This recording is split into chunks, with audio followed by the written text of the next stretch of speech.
Welcome to The Life Engineer with Matty J. He unpacks and interviews guests to share the tools, components, and software that's needed to build a life and mindset by design versus one of default.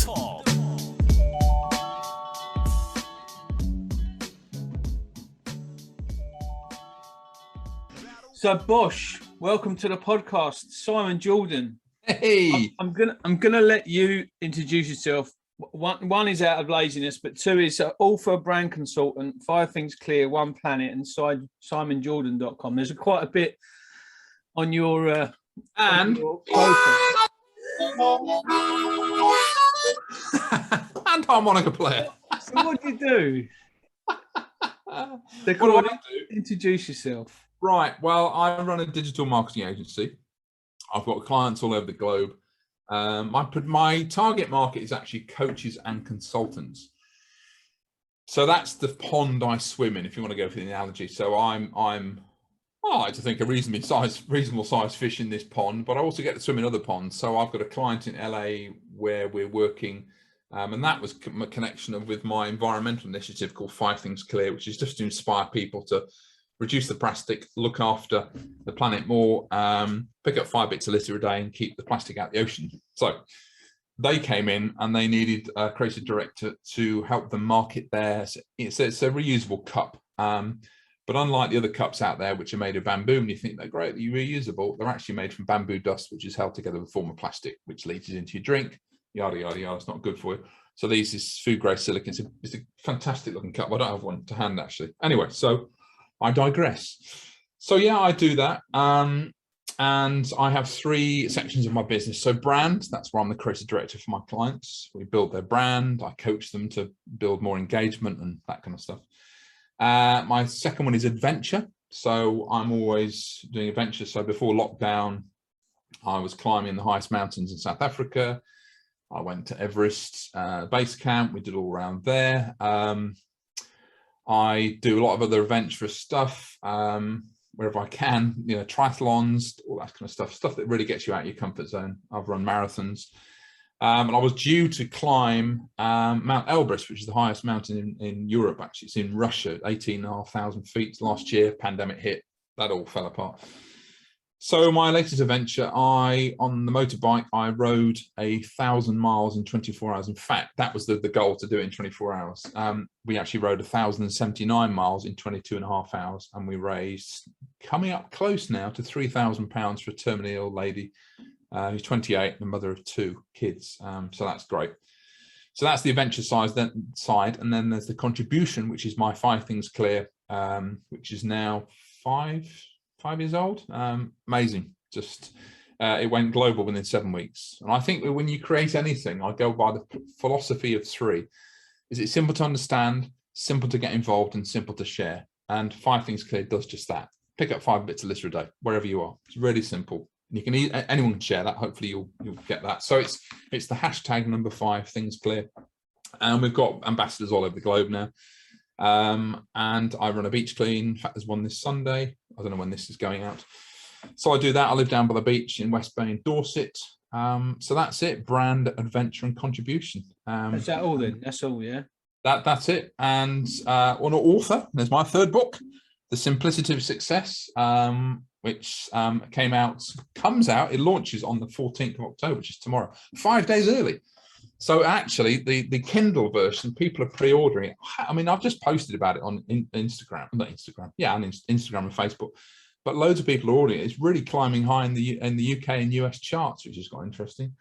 But I'm not really. So I'm pushing it because I think it's a great philosophy of life. So yeah, that's all happening. And I'm opening a big business event tomorrow. I'm the keynote speaker, and they want me to. It's a motivational talk, but they want me to talk about this book. So yeah, that'll be a half an hour of fun and games at 9 o'clock tomorrow morning. So I think we've been on social media. I think a good few years now. I've sort of been watching your stuff, and I've sort of seen you post out there, and we've crossed paths a couple of times. But that the Flow book coming out, it resonates with me. So this life engineering, this podcast is about me using my analogies with either gardening, boxing, or engineering in how I coach people. And I'm just developing this business flow workbook. So this is a good analogy of what I use for this flow of business models. So there was common interest when I sort of saw your book coming up, and thought about us dropping on and talking about this. Yeah, and I appreciate being invited on. Thank you. We could probably talk about a million things, from guitars to mountains to, we've just been talking about motorbikes, but the conversation of flow had to be stopped to get into what we're doing now. Yes, we were. Podcast, but we were doing a bit of Ronnie Corbett. We're going off on the tangent. Yeah, but that is, I think, with after sort of years of coaching, this word flow, it comes through, and people say it off the cuff a little bit, but I don't think people realise how ingrained it is. It's funny. My daughter, we joked once about one of her boyfriends that she might have to dump because he puts the tea bag in with the milk and then puts boiling water in when he makes a cup of tea. He doesn't wait and take the tea bag out and put milk in. And we just joked, because we're tea lovers, that was the wrong thing to do in making a good cup of tea. Well, you know what? You know why they say, this is going back probably Victorian times, if you put the milk in first, you're posh. The reason for that is because they would have china cups. So if you put hot water in there, they more likely crack. So if you put the milk in there first, it wouldn't be so hot on the china. That's why. That's the only reason you put the milk in first, if you're posh and you have china. I wasn't thinking about that when, but she joked with me. She just said, Dad, I don't know if this is going to work out. This is how he makes a cup of tea. But it's funny, that state of flow. Like, even we joked about the type of cup we like to have a cup of tea with. Me and her both got certain mugs, and when you come into this flow, like, I've just started going back to boxing, and last week we was doing some combinations where we had to slowly go through the methodology of blocking, stepping out of range, stepping in range, and then dropping and then slipping, but doing it slow and doing a different combination. It's like, has everyone ever asked you your number or gone back and said, is your number 07 009, and said it in a sequence which doesn't flow like you normally do, and you almost can't figure out your number, and you've got you're absolutely right. Dyscalculia. I was with clients yesterday, and I was saying, I think because she's dyslexic, and I said, is that thing with numbers? And she went, yeah, dyscalculia. If someone does that with me, I'm like, oh, hang on a minute. No, you've said it out the wrong way. It's just like, what was it? Was it Eric Morecambe, when it was all the piano guy? And he said, I'm playing all the right notes, just in the wrong order. But that's it. It's like, no, hang on. Yeah, it's out of sync. Yeah, definitely. Yeah.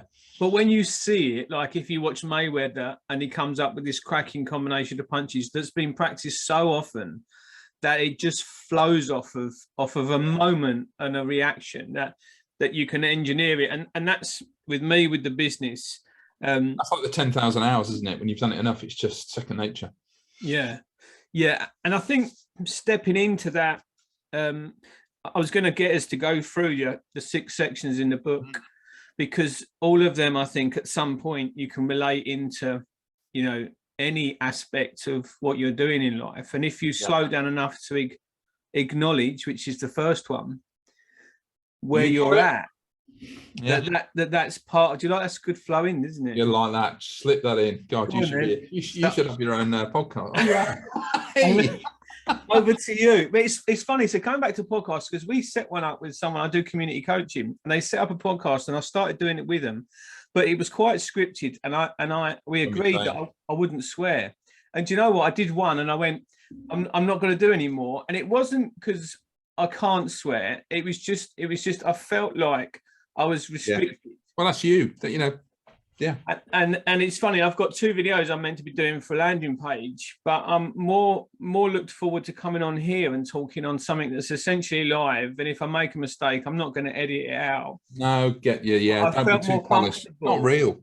Than doing 2 videos where I've got a talk. So yeah, it's a flow. Let's come back then to acknowledge.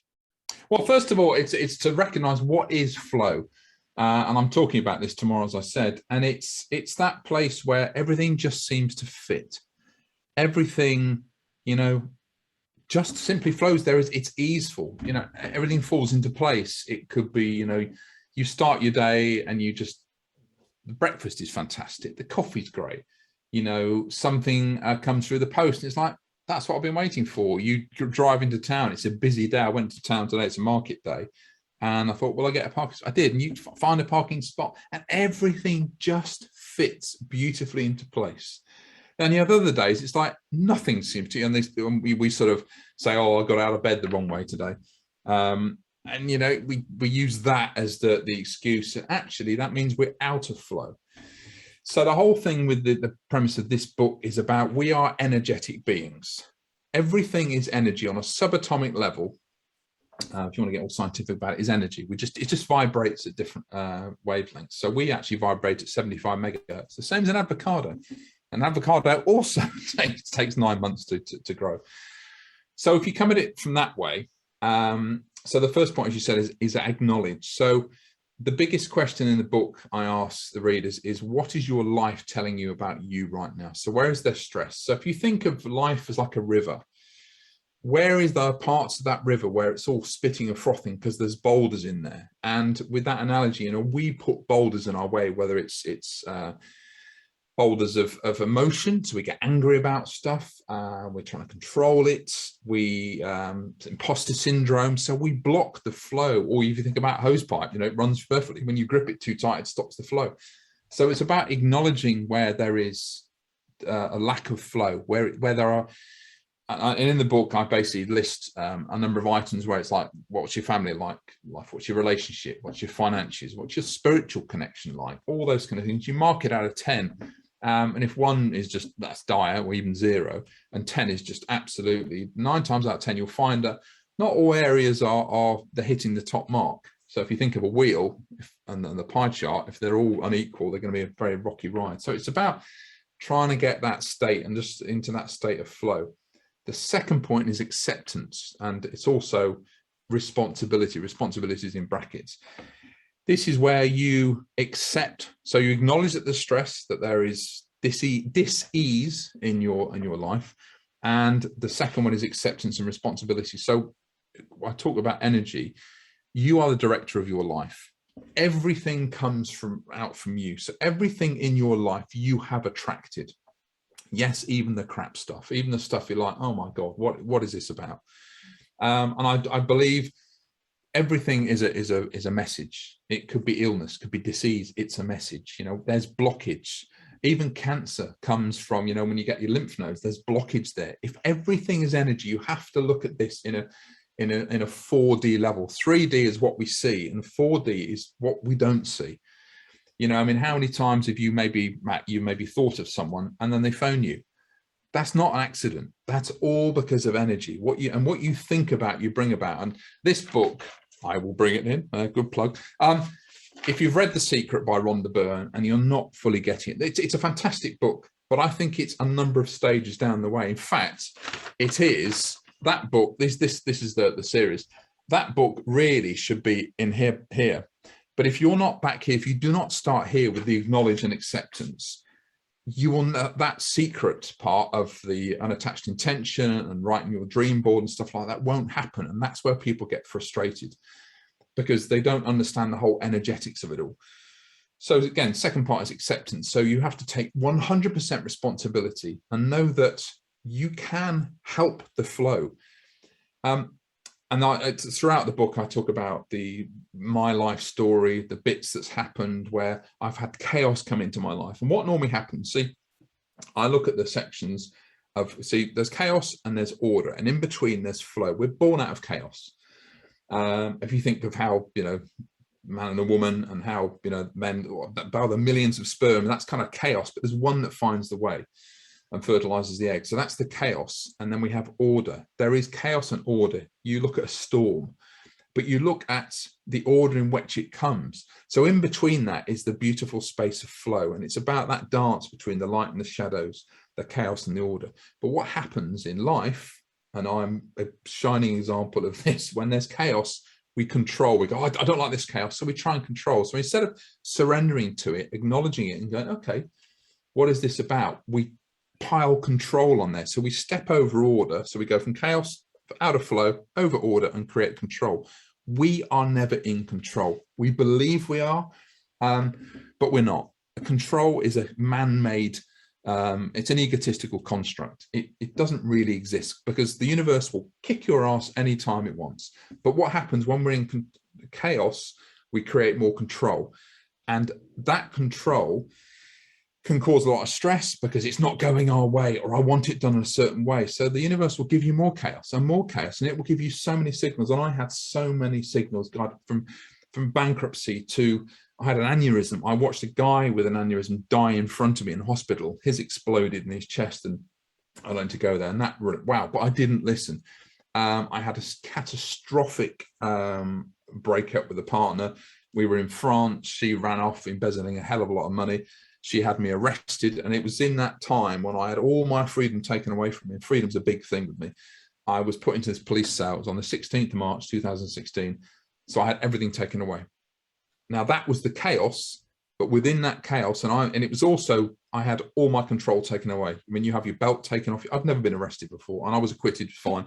So I needed that. And within that cell, I remember looking up and hearing everyone else in the cell kicking off and hitting the doors and swearing. And I just completely surrendered to it. And that's the third part.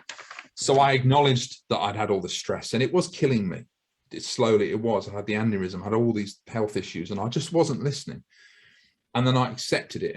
But that surrender, it's just like, okay, I get it. Whether you believe in God, Allah, Buddha, whatever, I believe there is a higher force. It's just too much that goes on without there being some kind of higher force, whatever you want to believe in. I believe in the divine. So I surrendered to it. And that act of surrender totally changed my life. I mean, as I said, I've gone from bankruptcy to countless relationships, everything. I was battling to keep my business going. I was faking it till I make it. It was all this bullshit, and it just was not working. And when I surrendered, I went, okay, I'm going to stop. I'm not going to fight anymore. What do you want? What do you want from me? And the next step in this process is gratitude. So I had gratitude for being brought to this police cell, that I have been, call it shone the light or whatever. I'm not particularly religious, but it's just, I got it. I went, thank you. This is what I needed. I remember I going for a beer with my brother the week after, and he said, so what the hell was that like? And I said, Chris, it was beautiful. He thought I completely lost the plot, but because I stopped fighting it. In fact, I was acquitted. The police said, actually, we can go after the person for false accusations. I said, I don't want to be in the war anymore, because I didn't want to be in that energy. I didn't want to be in that drama, because everything is energy. Stress has its own energy signature. So what you think, so if you're, and again, I go into more detail in the book. It's only 52 pages. It's a really quick read. But whatever you think about, you bring about. So if your predominant thought wavelength is one of anger, one of mistrust, one of hate, or if it's one of love, one of surrender, one of beauty, one of wonder, you will attract like for like. And they did a study, strange study, but they got a lot of tuning forks, and they picked up, say, the key of A, and they hit it, and it starts to vibrate in the key of A. And none of the other tuning forks vibrated apart from the other ones that were the similar with the same key. So that's about energy resonance. Again, we are energetic beings, and energy cannot be created or destroyed. So we are huge transmitters. So every thought is it's an energy pulse. So what is that thought? What is inside you? So if you go about life going, God, life's tough, it's always crap, I always get a bum deal, blah, blah, blah. Why do I always have the crap relationships? You will continue again, because they're all messages, because you will keep getting those until you finally get it. And I finally got it.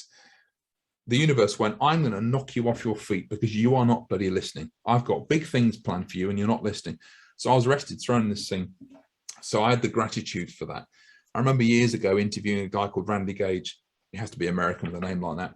And he was telling me way back in the day, he had nothing. He'd been shot, stabbed, he's repossessed, car, everything. And he was sitting eating macaroni cheese out of this tinfoil thing on his friend's floor, just thinking life was terrible. And I said, so what happened? He said, well, I realized I was at an advantage. I was like, what? You were at an advantage? He said, yeah, I couldn't go any lower down. So I thought, brilliant. And I see now, if your back is against the wall, fantastic. If you've got a wall, you've got something to push back off, to propel yourself forward. So see it as have gratitude for that, going, wow. I mean, if you are above ground, you have a mind, you can live and breathe. Even if you're in a wheelchair, you still have a choice. You can change. And you look at all the videos out there, the motivational people, they've done that. So there is no excuse. Your thoughts, you've got to change your thoughts first. So acknowledge first step, acceptance and responsibility. Surrender. Got to surrender to the chaos. Don't keep fighting it. Something is you're not listening. If you're not listening, more chaos will come, and you try and control more because we believe we're in control. That's all the ego bullshit. Stop and surrender to it. You are not listening. If you stop and listen, that's when the messages will come through and you go, you know what? I don't need to be in this relationship anymore. I don't need this job. You know, you can move. You're not a tree. You can change. So the fifth point is stopping. And I've recorded a meditation download, which is free, in chapter 5. And it's about being in a space where you just empty your mind. And it's not an easy thing to do. The process is simple to go through, but in terms of understanding, but actually to do it, it's difficult in terms of, because you've got to use a lot of self-inquiry and looking at your life with a microscope. And it's, yeah, but you know what? On the other side is beautiful. You can either carry on with the crap and it will just get worse, and you internalize it, and the body will show you what's wrong. You'll become more ill or diseased. But when you stop and really tune out, and I've done it for years, but it's an amazing guy called Mooji, West Indian guy called Mooji. Look him up, and he talks about isness. So when you meditate, it's about switching all off. So this little meditation audio, it's only about 12 minutes long.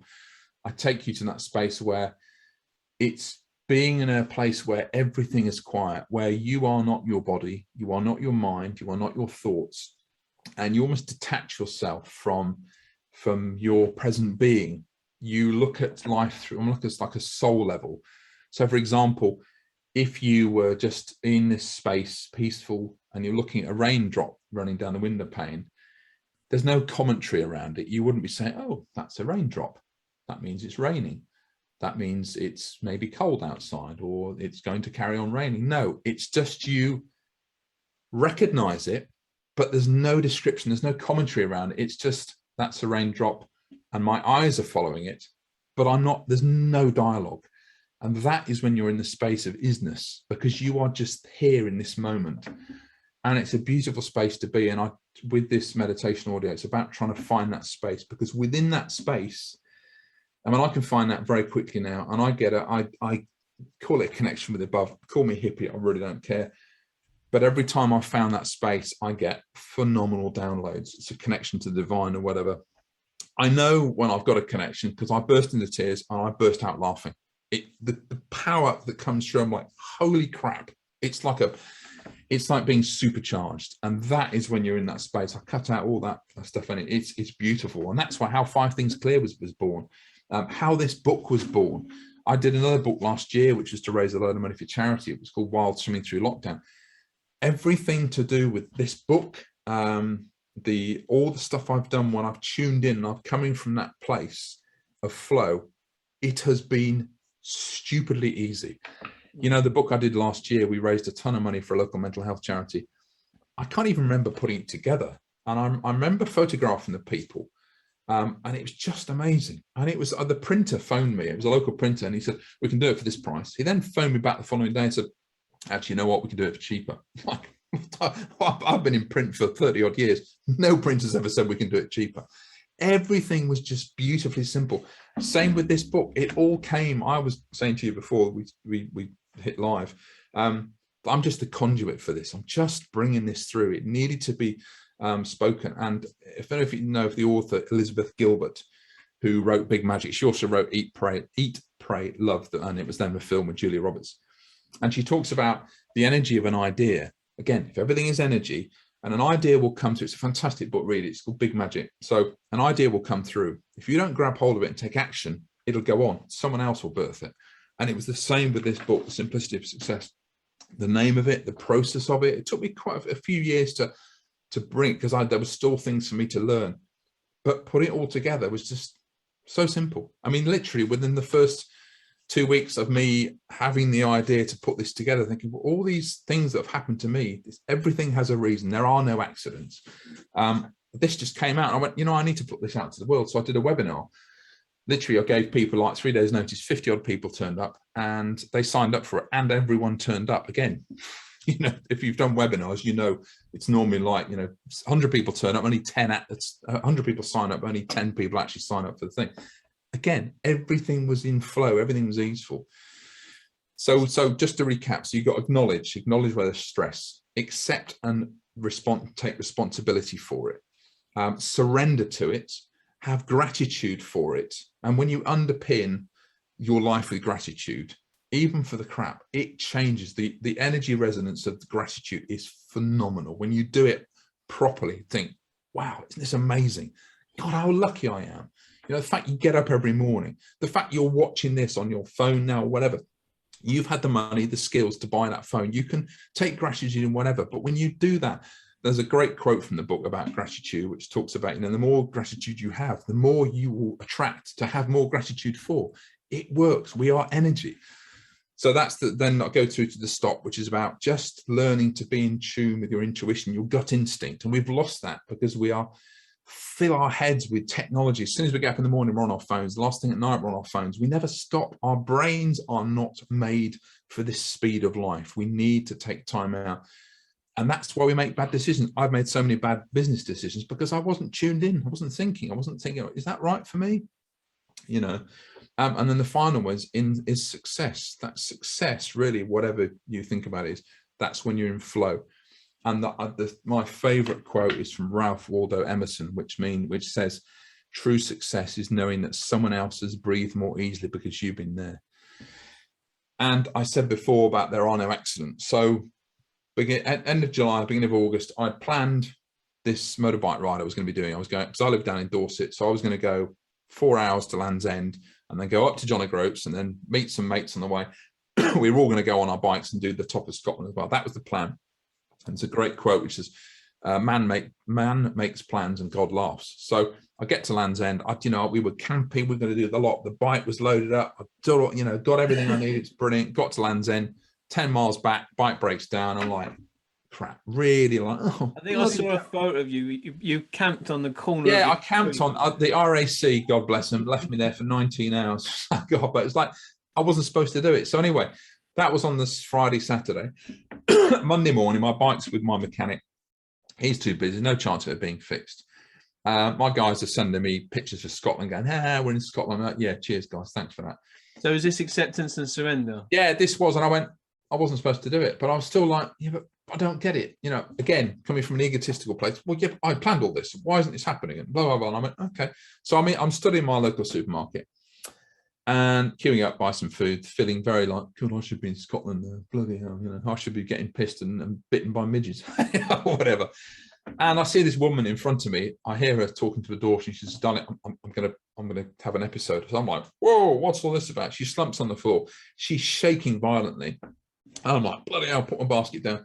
I'm like, what can I do? What can I do? She says, okay, it will stop in a minute. And then she says, I've now got to deal with the pain. So I'm like, oh my God. And I hear her daughter, beautiful young girl, she's only 7. She says, Mum, can we get a cab? And she said, we can't afford a cab. And even now, it really hit me. I was like, this is shit. This is awful. So I picked her up, gave her a hand, bought her shopping, got her in the car, drove her home half a mile. You can't afford that. I'm like, shit, this is unbelievable. And she has to live off £70 a week. Her shopping bill was 70 quid. You and I will go out to lunch and 70 quid is not, we'll not think twice about it. For her, that's everything. She's got 2 young kids. I then find out about her and she's got EDS, Ehlers-Danlos syndrome, I think, basic connective tissue disorder. She's terminally ill. I've recently found out, I texted her saying, hi Jess, how you doing? She said, I've been in A&E all day. And this was 2 nights ago. I picked her up from A&E and I said, look, I'm bringing you home. And she said, I've probably got 2-3 years life left. And you're like, shit, she's 28 years old. And she's got a 7-year-old girl. Yeah, and her 7-year-old is a carer. And I was just like, oh my God. And her 7-year-old daughter is being heavily bullied at school.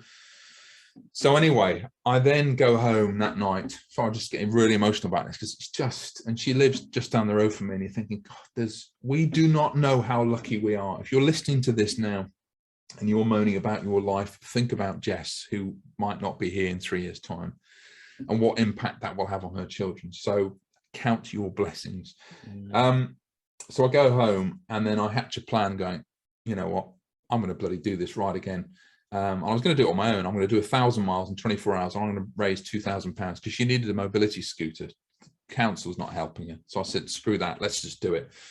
And then the guy I bought the bike off, he said, oh, do you fancy, want some company? So there was ended up 3 of us on bikes, 1 guy in a support van. So that was, the week, which in days of the bike breaking down, planned it. We came up with the idea, planned it. And then within a month, we went, right, let's do it. And we did it. And we did 1,079 miles in 22 and a half hours.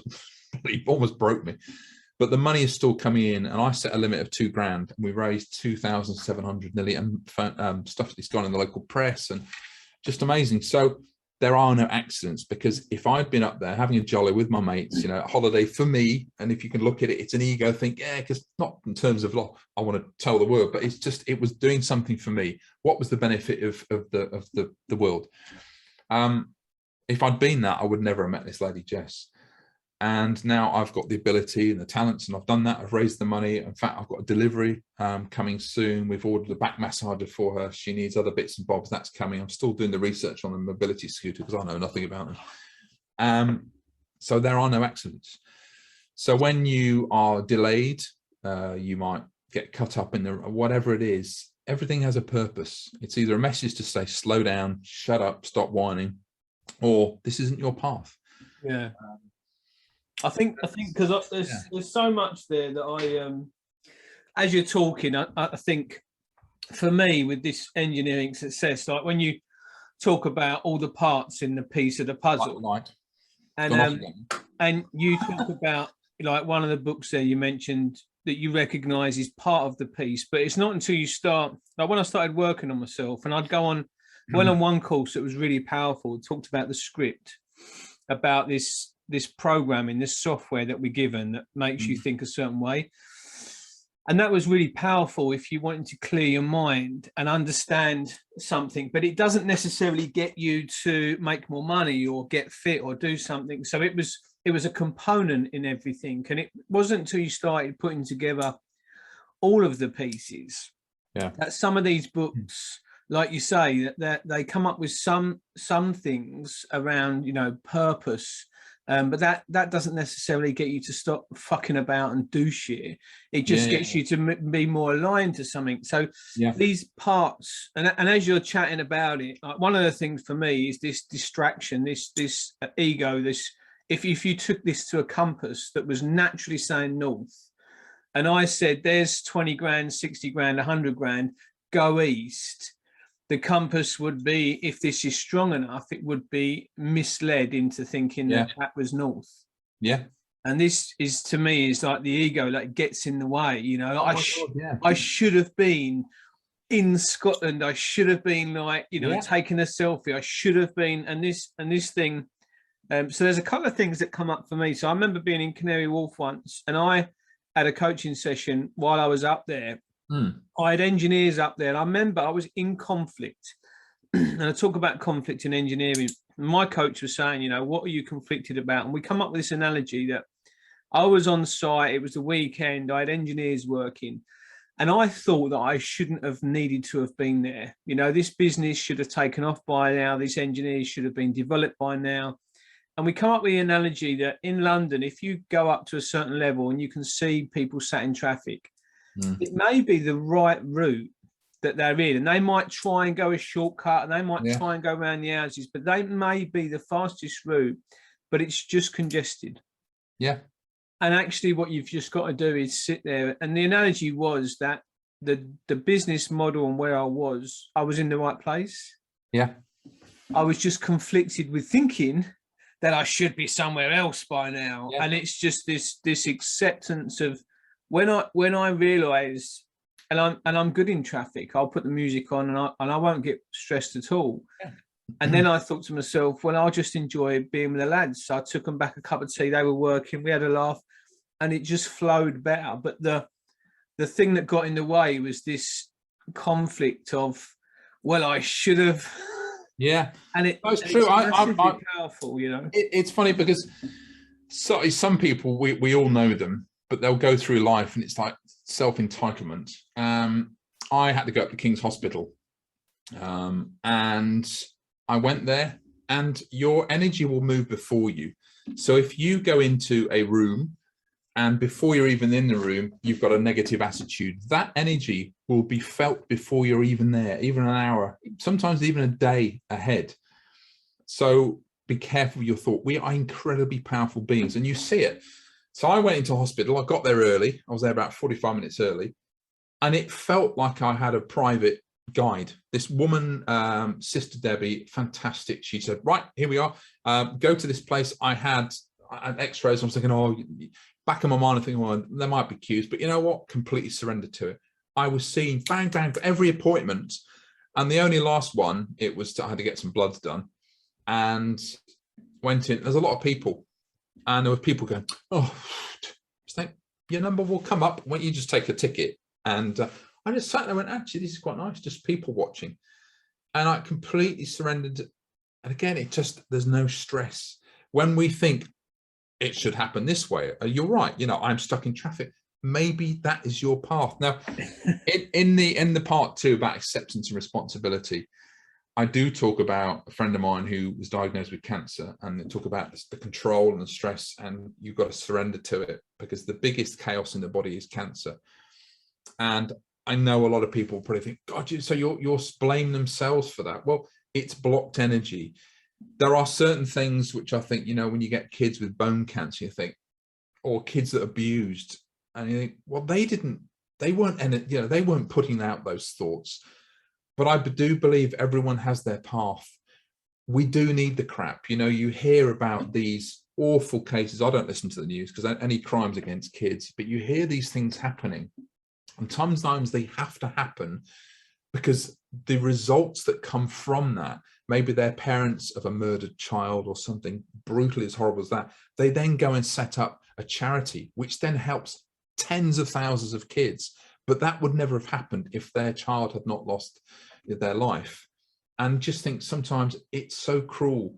You know, I've actually got a leaky valve heart, which is, if I don't get bad, it could be dangerous. You know, and I think, well, I know why on an energetic level that's happening, but I'm going to have that. I'll have it sorted out, and I'm surrendering to it. I'm not fighting against it. But it's some things in life you can't explain. You can't think, well, why is that happening? Sometimes we might never know, but just know that everything has a reason. The universe has your back. You know, we're born out of love as well. And it's I think there are laws, like, and this is why I like using the analogies. I remember me and my brother, we was commissioning a lift once, and we had everything in place. Like the lights were on, the control panel was up, we had power going to the controller, it had the screen up, and we were setting it up, and we was asking the lift to move, and it was putting all the commands in to say move. So the contactors were coming in, the relays were making click, click, click, click, and it wasn't moving. And we were sitting there, and it was funny now, but we were sitting there and we was testing to earth for 15 volts. Everything was coming through. Eventually what we realized is we didn't have a neutral to the main side of the motor. We had a neutral to the lights, so the lights came on, and we tested to earth, but we never tested to neutral. And where I do these polarities with everything, you know, north and south of a compass, and positive and negative, that you do need that negative. I believe that to be a powerful coach and to do things, you have to have owned it.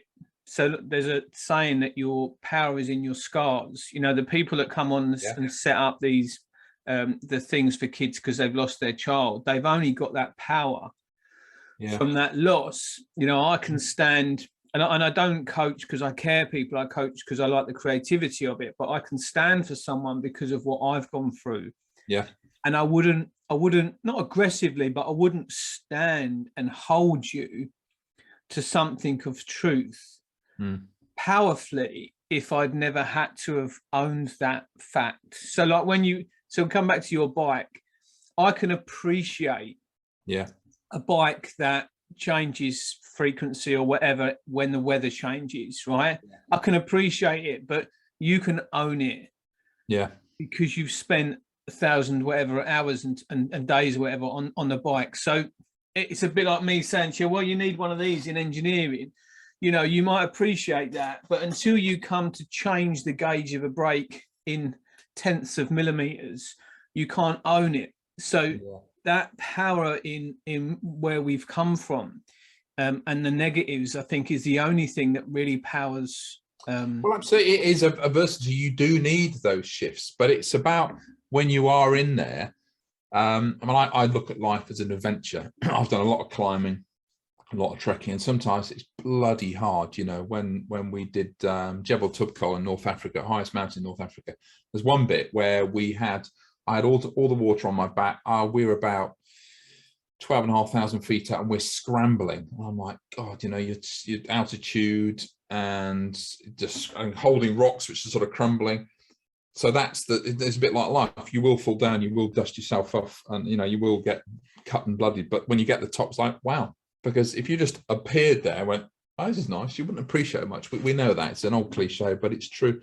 But yeah, we do need the crap. We do need the stuff in our body. And I quote, you know, we've all heard the person who smoked 20 a day, drank a bottle of whiskey and lived until the 100 or whatever. And then there's the other person who's like strict vegan and they have to do 10,000 steps a day and everything about their life has to be a certain way. That's control. And yet they die when they're 40 or whatever. You know, we've had those.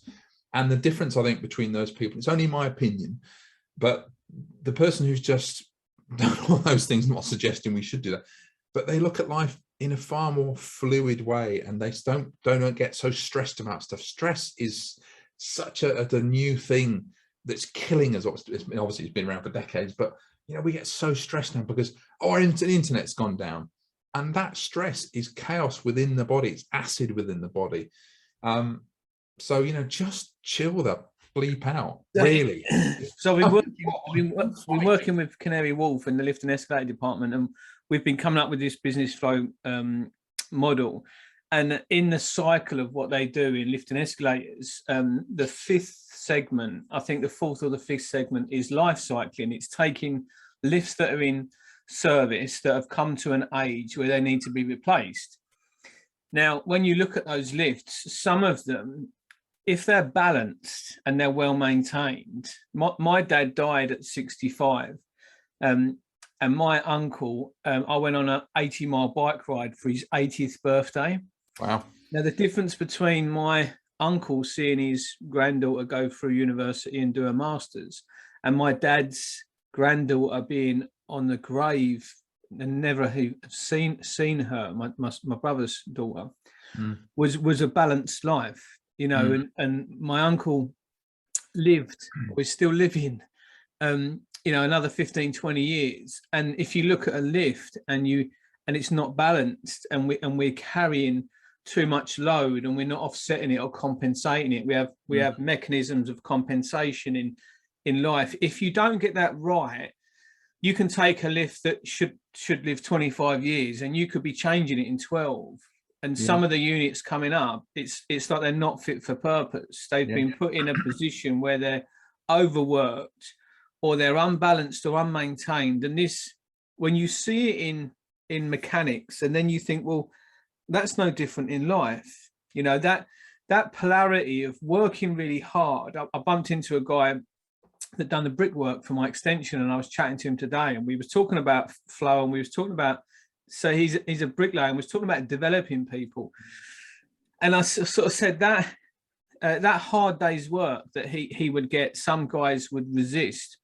In that hard day's work would be a great evening where you really enjoyed yourself, like that climb that you did. When you came down the next day and you ate, it was the best food you've ever eaten. Oh my word, yes. I had no idea. In fact, we had the orange juice in North Africa. This guy it's fresh there, juices it, and it's like, it's nectar of the gods. Yeah, absolutely. And the first pint as well. So we done Triffin, and I remember going to Pete's Eats afterwards, and I had I think it was like lasagna and chips, and I remember thinking, I took my family back up there because this food was so good, and we went to go and do the climb on the Saturday, and we couldn't do it, so we went to Pete's Eats, and I ate the food, and I remember thinking, this wasn't. It was better than this. I don't know what it was. It was something that was better than this, but that polarity that you get in an AC of hard work, and you know the day and the night, the breathe in, the breathe out, the positive, the negative. Yeah. Unless you're flatlining, you know, that power in like slipping off your shoes at the end of the day and really enjoying that evening comes from being out on your bike all day, working all day, and that. But I remember coming off the mountain and that food being so nice and that sleep being so nice, and then other days that I've just blocked off until Christmas, and actually I'm having to engineer my days because there's a risk of like people when they retire that day just becomes like every day's a Monday. You don't get that Friday feeling, you don't get that Saturday feeling, you don't get that power of it's now the weekend. You're right.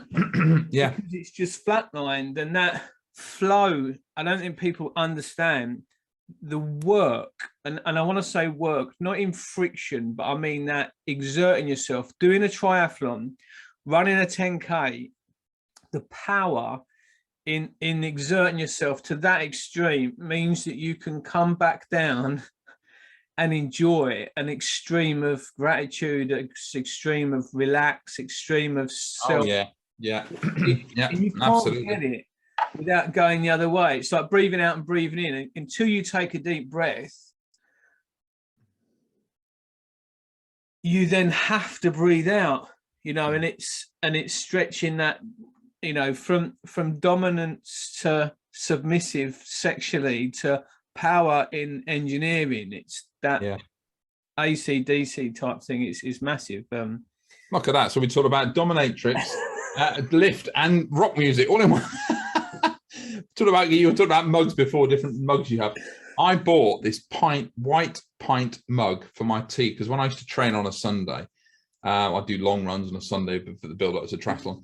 I would come back, and I don't never eat bread, but I would have special like soda bread or whatever it is. I'd make a massive doorstep like cheese and onion sandwich and have my mug of tea, and that was like, oh yeah.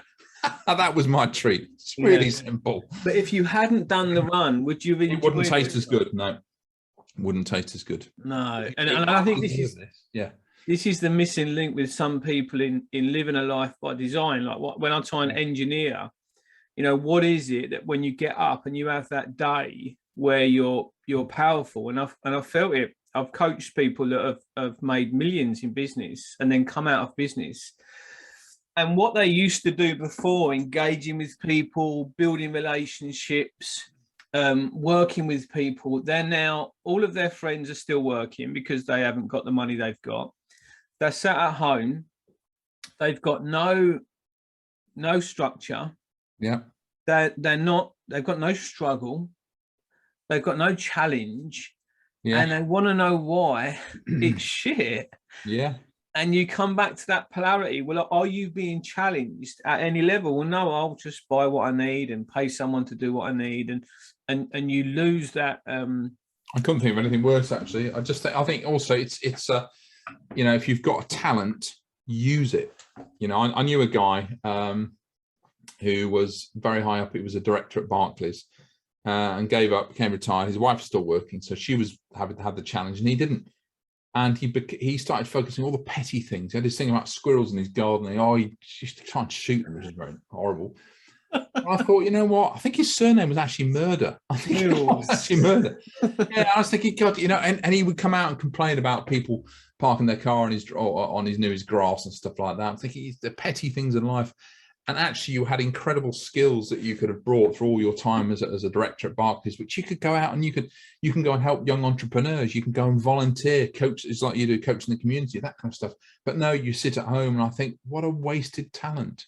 You know, people need you. You could give. You know, Anthony Robbins talk about living is giving.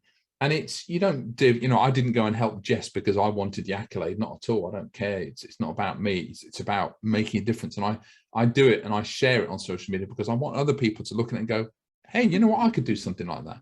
I always say, I don't want followers. I want leaders. I want to create more leaders. I want to inspire other people to go, yeah, you know what? I can do that. I mean, I've organized a beach clean this Sunday. I do it every third Sunday of the month. We have a load of people down there. Most of us like 100 people. It's been amazing. We have people come down and give talks and that kind of stuff. And I do it because I want to make a difference. And I'm proud of where I live and I love where I live down by the beach. And I want other people to see that and be part of something bigger. You know, I don't care if someone set up a thing tomorrow called 6 Things Clear or 4 Things. It doesn't bother me at all. It's just go out and do something which it means you're part of something bigger than you. And it's you get a great feeling from it. I can meet some fantastic people down there. I've met some really good who are now really good friends because of the beach clean, you know. So yeah, I think that for me with that purpose, so I can tell with you with the guitars in the back and the creative stuff, there's creativity in that north pole of you in whatever you do. There's an element, and some people, you know, yours is also mixed with care. But I think until people let go enough to open up and really I really feel, I remember when I started coaching and reading these books and that, and started working on purpose, and thought to myself, well, what have I got energy for? And I do this in, I've got 3 workshops I do, and I work on mindset, movement and alignment. And in alignment in the workshop, you write, you know, the north at the top, which is where's the energy, and the south at the bottom is where's the difficulty, you know.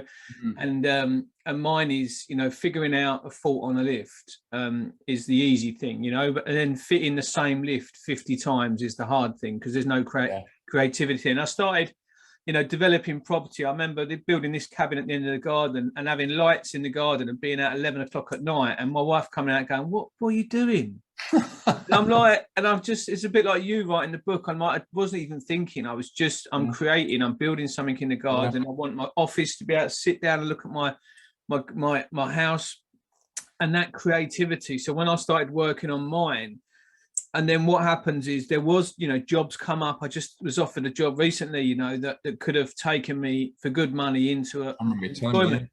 And it's holding back enough to make sure that those magnets and those attachments don't catch you.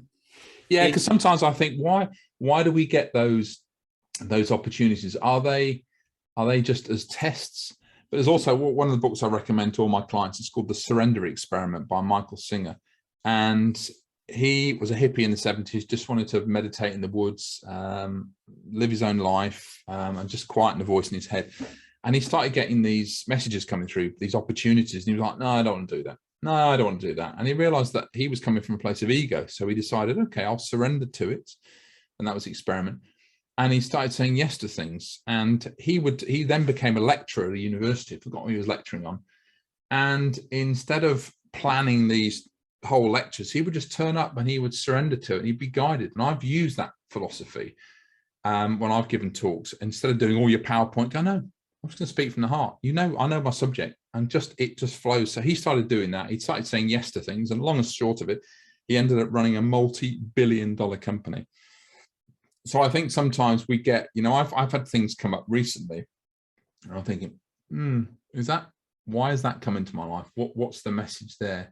And I then say no to it because I think I can see that there'll be a lot of drama involved. But you're in that acknowledge, accept and surrender. So you're in that, and this is what I think is missing with some people, to have the insight, to stop and think, like to hold on and say. That's where the stop. That's the 5th point. The stop. Go. Hang on. Just look at all this. Yeah, and this is where, and this is where I think. So I did that recently with this job opportunity, and actually, what I've created, someone's come into, which has potentially given me the accreditation for what I've done. And if I'd stayed there, I wouldn't have allowed that person to come in to credit what I've created in this business I work with. So stepping aside and allowing someone to come in freely and take what could have been easy money for me, was actually technically, it's like, oh, why did you turn that down? It was like, no, I stood away and this is what I've created, and now it's given me something to show.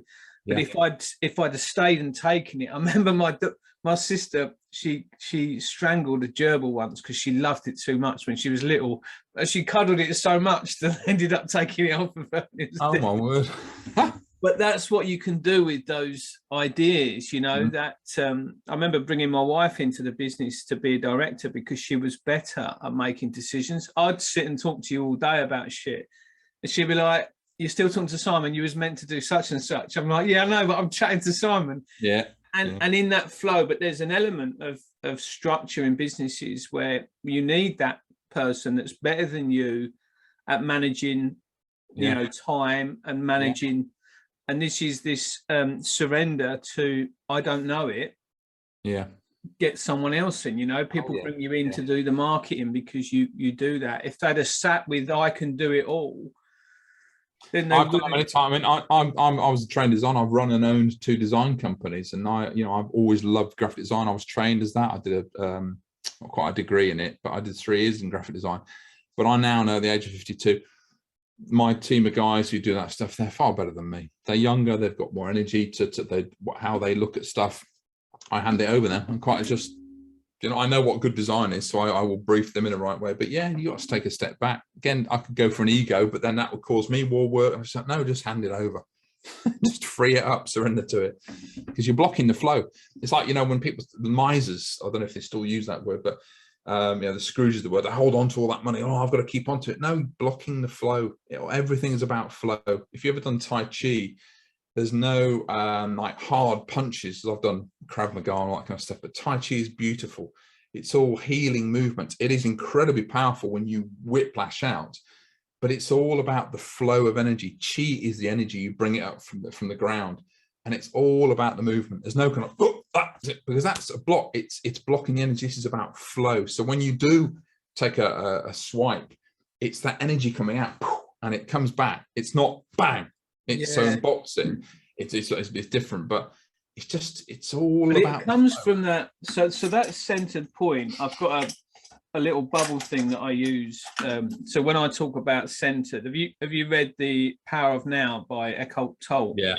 That centered point, and I'm doing a lot of stuff working with the Fibonacci shape, and that coming from a centered point. My sister's business is called Inside Out, and everything from boxing, that centered point sitting between your front knee and your back knee, and that centered point, everything comes from there.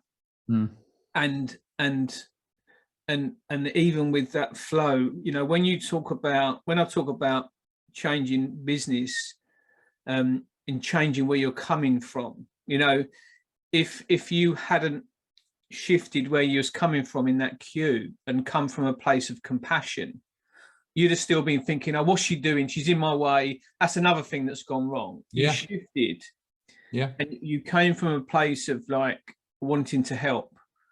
My initial reaction was, God, what's happening here? And you immediately think, oh, I don't want to get involved. But then I heard that voice of that girl, and I went, I can't do anything but get involved now. Yeah, but there's an example of explaining a paradigm shift, and that is that point where you suddenly see things differently. That you maybe hear the tone of her voice, and it changes everything, because that young girl is suddenly in despair, and it changes where you're coming from and how you see things, and that gives you that shift of, and then you change where you're coming from, which means you communicate. I remember putting my daughter to bed when she was younger. I used to stand at the door, and she used to lay in her bed, and she used to shut her eyes, and I'd have to try and get from the door to the bed without her laughing. So I used to do those little tiptoe things, and a lot of times she couldn't see me because her eyes were so shut, but she used to get so mad because I used to, in whatever form, I used to make her laugh, and she'd get so mad, Dad, why can't I not laugh? Why can't I not laugh? But I was coming from a playful, tender, joyful place when I was doing that, and then come back to. So I did a white collar boxing, and I talk about the guy that came out. In that, he was coming more from a place of you're fucking dead, than I was. I was a winner because I'd already got in there. Where he was coming from, I sort of felt that was what was going on, but I hadn't really shifted where I was coming from. And and that's powerful, I think, in that state of flow. But that all comes from an internal point of being. Everything is ruled by here. It really is. You know, in my old trainer, I remember him saying to me once, "Have you ever crossed the finish line and absolutely collapsed and have to go off to A&E?" And I went, "No." He said, "That's because the body will always, well, the mind will always give up before the body does." And you know, when you're running, I remember years ago doing I just thought, I trained, I just thought, I'm going to go out and do a half marathon in the mountains. So I was up in North Wales. And I got to this one part, it was the last stretch. It was all uphill. I was like, oh my God, this is, and this quote came, I don't know who wrote it, but it's, the devil whispered in my ear, "You can't handle a storm." And I turned back and looked the devil clean in the eye and said, "I am the storm, motherfucker." And I just remember that. I went, wow, God, I love it. And off I went. Oh, where was that energy before? Oh, yeah. God, you know, I can't do this. I think, you know, the God, divine, whatever, never gives you more than you can handle. Sometimes we are pushed to the brink, the absolute brink, but it builds resilience. It really does. I think we need to start rounding this up. I've got other calls to make, but you've got an end system. I haven't really got one, but you said there was a couple of questions that you asked at the end of the podcast. So I was going to just nick. Yeah, I host a podcast for a client of mine, interviewed all sorts of people, but I would say, tell me something not many people know about you. So for me, not many people know about me. Yeah, here we go.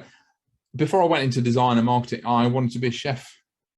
I love cooking. I love yeah, all that kind of stuff. You look like Jamie Oliver. Does anyone said that? Yeah, I love. No, to be honest, I love him. I love his. I love. I think he's brilliant. What he's done. Wow. Yeah. You know, in terms of changing school meals, brilliant. I love the guy. And the last one is, if everything, this podcast, everything I've written, all the books I've written, all the blog posts, all the interviews, I've done thousands of interviews, it's all disappeared. And I'm on my deathbed and I'm allowed one piece of advice to leave the world. And mine would always be, love more.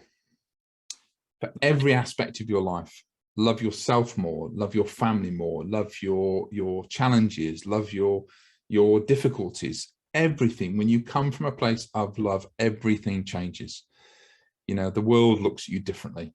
I take my clients through this when they're not fully stepping into their power. They're putting themselves out there. We do amazing brand work, but they still feel that, you know what? The clients aren't kind of coming through. I'm saying, because you are not stepping fully into your power. When I learned this, hence I've written the book, I have no problems with clients coming in now. You know, one of my big clients, they've reduced my retainer by quite a size, almost like by half. I'm like, wow, that's quite a sizable chunk. But I went, okay, instead of going, bloody hell, oh, I'm getting all stressed and going control and ego, I went, okay, that's great. It gives me a bit more time to develop what I'm going to be doing with the book. I've got a 6-week course. I'm creating retreats based on the book to deep dive in. But I've then thought, but they've got space for other clients. That was 2 weeks ago. I've just taken on 3 new clients who came out in the middle of nowhere. I'm working with one client in Singapore. I've got 2 new ladies from the UK who are just starting to work. I've got an agreement to sign up for them. And it's all flow. Because when you're coming from that place of flow, like will attract like, it just comes in. It's worked beautiful. And it has been like that for the last, well, it was 2016 when the prison cell episode. But everything since then has just fallen into place. It's just, and I've got I talk about it in the book. It's not a big sales ploy. It's only a $5, but the book on Amazon. But it is when you were in that space of flow, step away from the ego, everything just comes in when it's meant to do. And if it's not there, it's not meant to be. You was talking about, just briefly, you was talking about that moment on the bike where you was sliding down the... No, I wasn't sliding. I was riding. It was on the way back. Gliding down the... Yeah, we got to Land's End and it was all dark and we stayed the night up there. Sorry, not Land's End, John O'Groats. We were staying in Wick overnight, you know, right up in Scotland. It's bloody miles away, 1,000 miles away. But, and came back the following day, the sun was out. We could then see the roads properly. There's this thing up there called the NC 500, which is the North Coast 500. So we were coming back down south and we were coming on this road. And it's such a twisty life. If you ride bikes, you know it's beautiful. And I was just riding them and it was just, again, everything was in flow. I think this is fantastic, really. Every corner was right. I was getting the lean angles right, the acceleration, the brake, everything was in flow. And then suddenly my brain just went, it seems like it's going all a bit too well. I think you need to bring the ego in. As soon as it did that, I went, oh, hang on, I went in a bit too hot there in that corner or whatever. It was just like, oh, it's all come out of flow now. And I just thought, oh, I don't know, it's weird because I was just so relaxed. I worked with a guy years ago, just briefly, and he was a Le Mans racing driver, Jota, Team Jota. That was it. That was a long time ago. And I interviewed him for a podcast, and we did coaching and marketing and stuff, and we got him on the podium actually at one Le Mans race. We did all the sponsorship, blah blah blah, and he would tell me he would get into such a space of flow that he would step back and he would see his arms doing this, and he was like as if he was a separate person. He was looking from the soul through this person, which outside the skin and bones was him, but he was not that person, and he was just. It's like the 1,000 hours he'd just done. Everything just flowed, and that's the state of flow at a higher level. So when you can get there, everything just like it can be achieved. But what's stopping us? We stop it. It's this. Get out of here. I think that's the slam dunks. That's it. Otherwise, we're going to keep talking. We'll be in a state of flow till 6 o'clock tonight. It will go dark. It is. I've got to go and take the dogs out. Actually. Listen, cheers for coming on. Oh, my pleasure, brother. Good luck with the book. Thank you. And let's keep in touch and see how you get on with it. And there it is. Best. On Kindle. Go and get it now. Yeah. There'll be some links that we'll put in the bottom of the podcast. You can click over to it, and all the best. All right, buddy. See you soon. Matey. Take care, mate. Cheers. Bye.